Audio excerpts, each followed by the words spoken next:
All right, guys, we are filming a video. Grade 6, say hi. Hi. Grade 6, say ho. Ho. Grade 6, say hey-o. Hey-o. Grade 6, say go Flames, go. Go Flames, go. Go Flames, go. Yep, that went about as well as I could have expected. All right.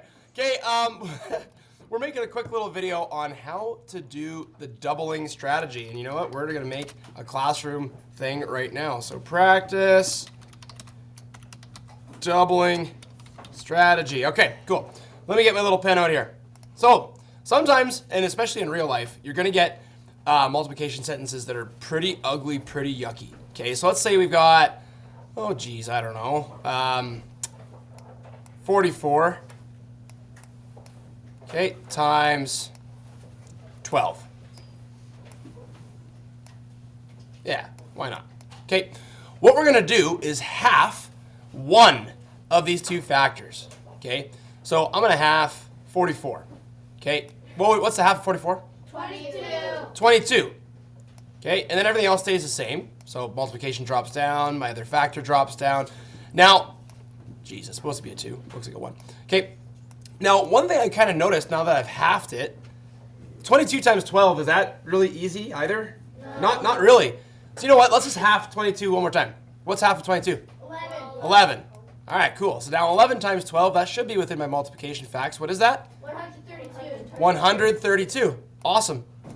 But I'm not done yet because I'm trying to find this answer. So I halved it twice. So divide by 2. Divide by 2. So what would I have to multiply this by to get back up to this actual product? Taylin? 4. Yeah, I got to times it by 4. Because times by 2, that's the same as timesing it by 4. Okay? So, you know what? I'm actually not going to do that. I'm just going to times it by 2 twice. I'm just going to double it. What is a double of 132? 264. 264, very good. Yeah. And now let's double this again.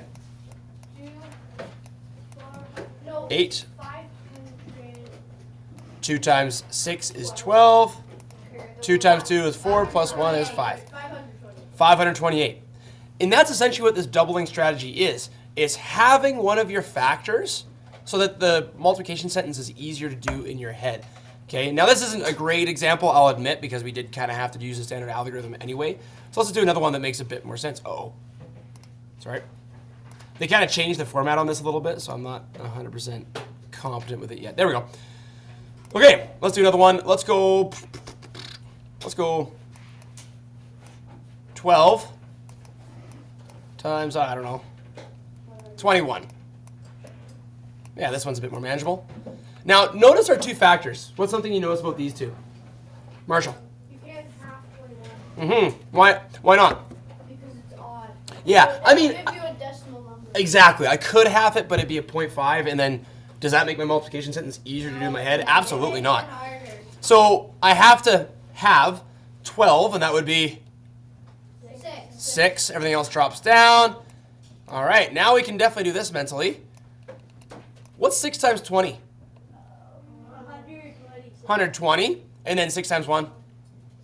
So 126. This is the doubling strategy, guys.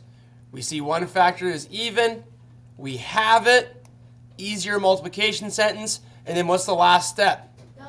I got to double it so that it equals this product. If I forget to double it, I've got half the answer. Okay? So, well, you're halving and then you're doubling. I just don't want to call it half double because that's already another strategy. Yeah. Okay. So anyway, if this was 125, what's the double of 125? 250, but plus one more 2? 252. Yeah, 252. Awesome. All right, one more example here. I'll clear all my junk off here. Let's go. Let's go 200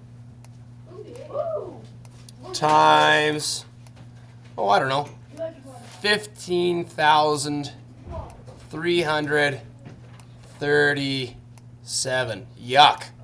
Yuck. So let's double. What do we notice? What are some observations? One at a time, What do we notice, Adriana? That 15,337 is an odd Yeah, so we shouldn't have that one. That's going to give us an even worse number. So then can we have 200, guys? Yeah. That halves into, you bet your bottom dollar. Everything else drops down. And now we're just multiplying with 100. Why is that easier? Because Yeah, go ahead, Rayon. you just add 2 zeros. Yeah, exactly. You're moving that decimal 2 decimal jumps, and in a sense, adding 2 zeros. So I'll just put my answer down here. Ooh, that's supposed to be an arrow. Yikes. Okay, so I'll just write out the same exact number. And then, just as Raylan said, I'm adding 2 zeros. That's awesome. Now, is this easy to read right now? No, I didn't separate my periods, so I better just use a comma. What's our product? Who can read that for us? Go ahead, backflip. 1,533,700. Yeah, No, that's a.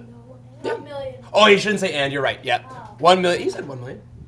Oh, yeah. 1 million. Yeah. No, my bad. Yeah, no, that's all good. Okay, so really good, you guys. And like, this is a big product. These are really big factors. And we use the doubling strategy to make it easier. Okay, now pros and cons. There's no perfect strategy, right? The doubling strategy, would it be effective if we had, say, 23 times 57? No. Why not? Who can tell me? They're both Yeah, they're both odd, right? I could half one of these, but that's going to make it a yuckier number to work with. So that's a con with the doubling strategy, okay? And sometimes as well, let's say we had like really ugly numbers to work with, like 88 times 56. If I half 88 to 44, does that really make the number sentence easier? No. Not really, right? I could keep having as long as I want, but then that kind of makes it a bit more complicated too. So, no strategy is perfect. There are pros and cons. In some contexts, the doubling strategy works really well. Like, I would say this is a great example of when the doubling strategy works well, okay? Either way, what I hope you take away from this doubling strategy is that when one of your factors is halved, like this, we can still arrive at the correct answer as long as we remember to redouble it. That's what I'm hoping you take away from this strategy. Does that kind of make sense? Yep. Cool. You forgot to finish the question. Oh, you're right. I didn't double that, did I? No. Oh my goodness. Okay, we're gonna go back. Good thing you guys are holding me accountable. Okay, I believe it was 200 times. 1,530. Was it at 15,337? Yeah. I think that's what it was. Jeez. And the sum was 1,532,000. Yep. And hey, you know what? That's another con with the strategy. If you forget to redouble it, you've got half the answer. So whoops on my part. Thanks for holding me accountable, guys. Okay, there we go.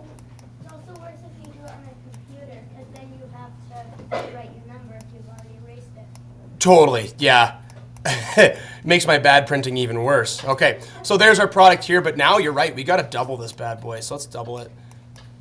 0, 0, 2 times 7 is 14. Unless you're still using the standard algorithm.